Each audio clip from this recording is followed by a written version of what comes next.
Skinny, I'm going to direct this first question at you. What goes into an event like this that 99.9% of parents, coaches, and athletes don't know about?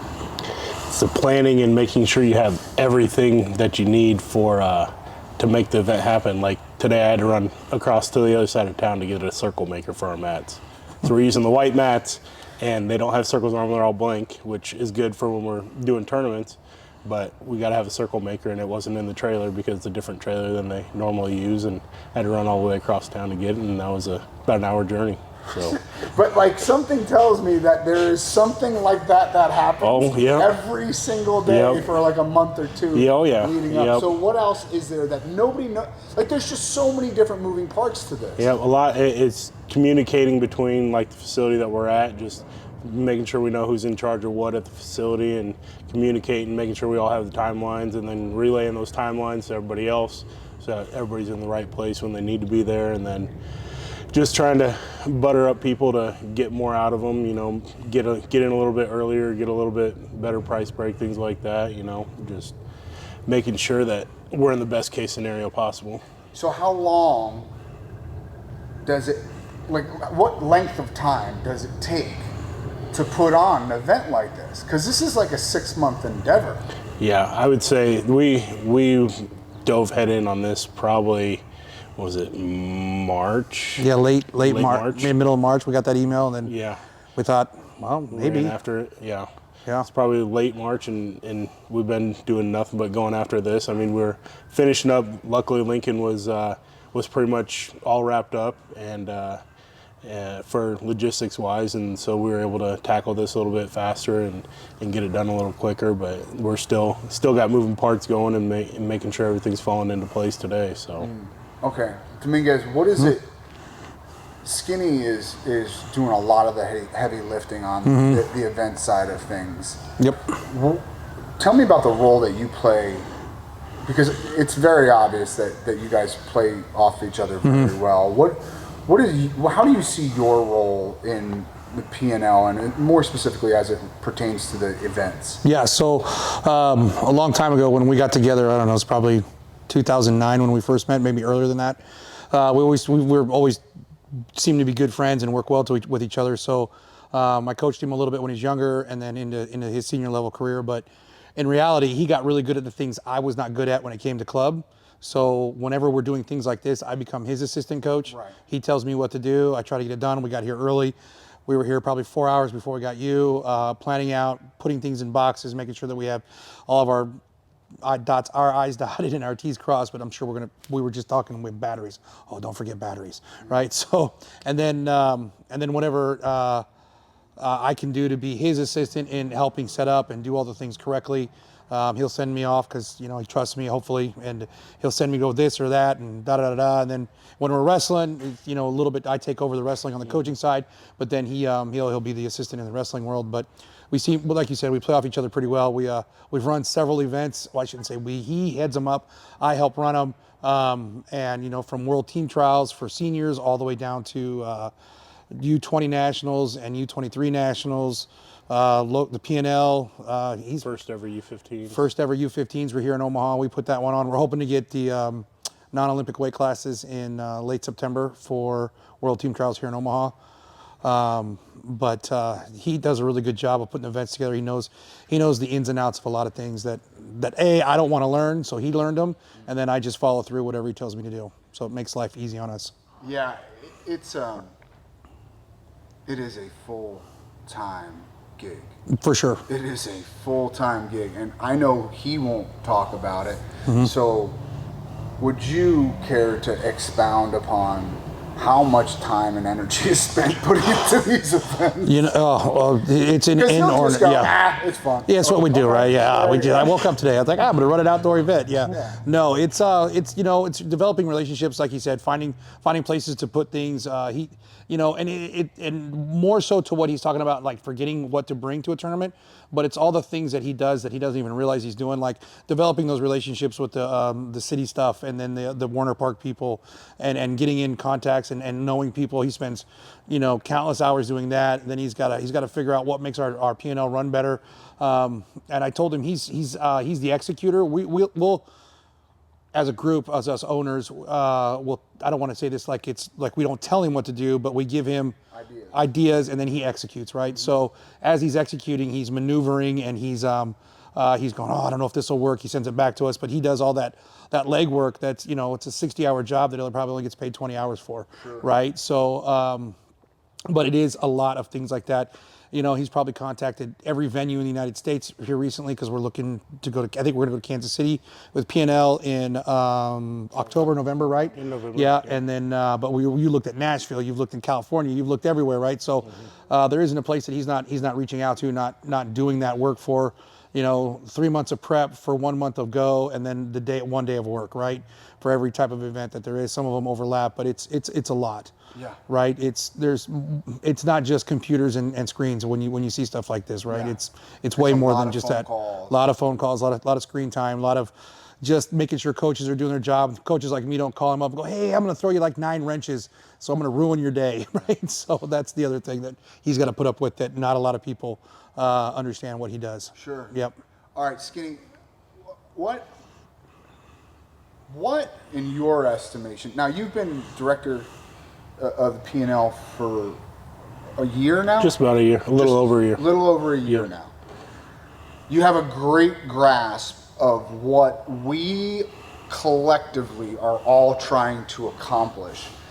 What in your estimation separates the PNL from events like, I don't know, ones that rhyme with Super 32? Yeah, or Bolsa. Right. I mean, those events, they're in it to make money, and we are too a little bit, but we look at the quality and the development of everybody. Those tournaments just look to get kids in and out and get as much money as they can. If they could, they would have 1,000-man brackets for every single weight, if it was possible. They don't care if they're in the gym for 15 hours a day. They really don't care about that. We're bringing, what I've been talking to him and you and a couple other coaches is, when we do our fall event, we're thinking it's going to be pretty big. We have 33 teams for next year. We're going to cap every single weight at 32. Some teams may not get someone at a weight class, and some teams may get 3 or 4, and there may be a lot of teams that are left out of the weight class if people don't want to register in time. So that's something that we have to work through as an organization is, is 32 the right number? Are we going to go up to 40? Do we want to go to 48, 64? I mean, at what point does the size of the bracket start making our day way too long, and then we have to go to 2 days, 3 days for those brackets? When do we take away from, the quality of our events? We don't want to be these tournaments that are 8 days long, right? Yeah, no, right? we don't. I'm done with it. Right? I'm 45 years old. Right? I don't want to play anymore. We don't want to be in gyms for 12 hours. I mean, that's why we start at 9 o'clock, 10 o'clock, and we're done at 4 o'clock in the afternoon. We don't. And people don't realize, like, I am at the head table with you. I am at the head, like, that is a hard and fast rule. We're out the door. Yep. At 4:30, match rolled, computers away, 4:45 tops. We're out the door. Yep. And people don't realize, like, we're serious about that. Yeah. Yeah. That goes back to the quality, right? We want quality tournaments with a good quantity and done right. And I'll add to what he just said. In our regionals, we look at development, so we're putting together scrambles. So if we have, not every club has 87 superstars, right? I mean, I have a good-sized club, and I wish all of them were national champions, but that's not the truth. So for the kids that can come into these regional events, we can get them 4 matches against well-coached kids. The other coach isn't going to freak out and scream and yell in the corner. It's just going to be a quality match.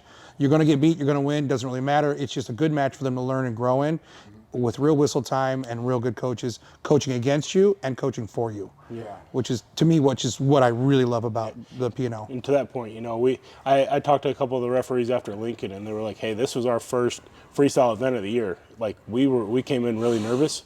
Your coaches made life so easy on us. Sure. They were not yelling at us. They were working with us. They came up. They were like, hey, how'd you see this? Okay, cool. and went back. The referees had nothing but good things to say about our coaches. They were so happy, and they want to come back, and that's what we want. We want good referees. All of our referees were M1s and M2s, whatever that highest level is, and they want to come back, and that's what we need. We want the good refs, so that we're putting out good quality and we're wrestling good matches and we're scoring things the correct way. The word that keeps coming out of your mouth, and yours as well, Dominguez, is quality. And I think, as you know, I'm going on close to a year now. It'll be a year for me in August working with PNL.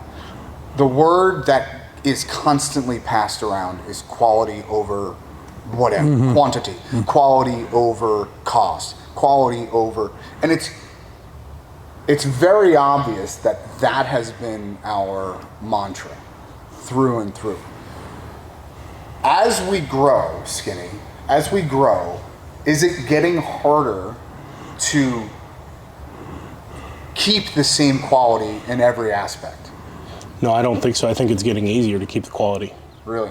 I think it's easier because we're not just bringing in every club in the country. Right. We're looking at them, we're diving deep into their clubs, and we're making sure that they have quality kids. I mean, in Lincoln, what was Ladarian Lockett's bracket? I think there was one Carew talked about with there was a round of 16 matchup that they're like, this is what in Iowa everybody would dream of seeing this in the state finals, and it was a round of 16 matchup in Lincoln. Like, that's showing that we have quality in our tournaments because we seed them. The coaches, so what sets us apart is we get on seating meetings. It may be a 2 or 3 hour seating meeting, but we get on there and we make sure that our brackets are seated as best as possible. Sure, there's going to be some upsets here and there, but we as coaches, hey, we start with the pin system and we're like, hey, this is where guys fell. Okay, how do we feel about this? Well, this kid's an 8th grader and now he's in cadets. I don't think that he should be ranked that high. Okay, let's move him around. Okay, so what are his credentials? Okay, so that's where okay, so he falls in kind of here. Coach, everybody good with that? And there's usually never arguments, and everybody's working together because they know what we're trying to do. All right. Well, sorry, guys, real quick. This is next to the word quality. I think that, and I believe this would probably be Brandon, Jared, Ben, and Eric Larkin, the original 4 or 6 before they let me in at MWC. But they started something and they wanted quality. But I think what's really happening is we're creating a quality culture. So when everybody comes in, the culture is easier to deal with, and the new coaches understand. Right, the standard and the culture are there. And don't get me wrong, there's still always going to be somebody that gets in, but in a good way. Like, I love Daniel. Daniel's already been fined, right? He's one of the original owners, been fined. It's just the way it is. Love him to death, right? But we'll call each other out that way too. Yeah, sure. And if we're calling Daniel Cormier out, right? We're not afraid to. We're definitely going to call out Zac Dominguez or Jared Lawrence or Larkin or in any other way, right? Yeah. So that's we do that to each other so we can create that culture and make that quality what we're after, right? What we're trying to hunt down. To that point, I mean, one of the new clubs we're bringing in, Seabolt. Everybody's seen him as a hothead at tournaments, and that when he was in Lincoln and even in Vegas, we saw it too. He was calm and he was coaching in the corner and he's bought into our vision. He's bought into the PNL vision and he's fully on board with it, and he understands that now he's part of the league, that he's going to be seen as part of our league, and that he wants to uphold himself so he stays in the league. Sure. And so he did an amazing job. None of the no refs had any problems with him. Even in Vegas, like I came up and gave him. I was just like, hey, when you're in a match, you can throw that block out. Your kid can kick it back. If the takedown happens, your kid can kick it back. He's like, oh, thanks. I didn't know that. Awesome. Thank you for helping me out. Yeah. And so speaking highly of him because. Even coming up, when I was coming up coaching, I'd see him just start yelling at kids, but he's almost done a 180 since he's been involved in the league, and that's awesome. Yeah, it's awesome. All right, we got Pinnacle guys looking to get in here in just a second, but I got one more question for you, Skinny. You are the director of the PNL, so can you put away your rooting interest tomorrow? at all. Dang. He's going to stab me in the heart.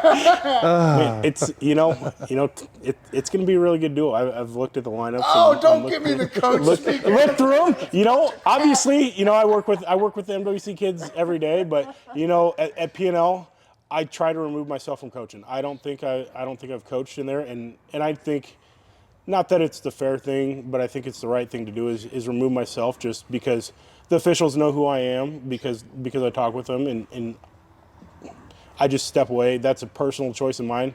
When my kids wrestle in this, then I might coach them, but that's just something that I step away from. But it's going to be a good duel. Askren's bringing a good team. Bear Cave's bringing a good team. Greater Heights, one of our new teams coming in. They've got a really solid lineup. MWC, they're going to be some barn burner matches. I already sent Ben a picture of me holding a trophy, telling him about my new trophy. It's nice. So he has it in his phone already. Awesome. All right, fellas. Thank you very much. Appreciate it, Mike. Thank you. Thank you.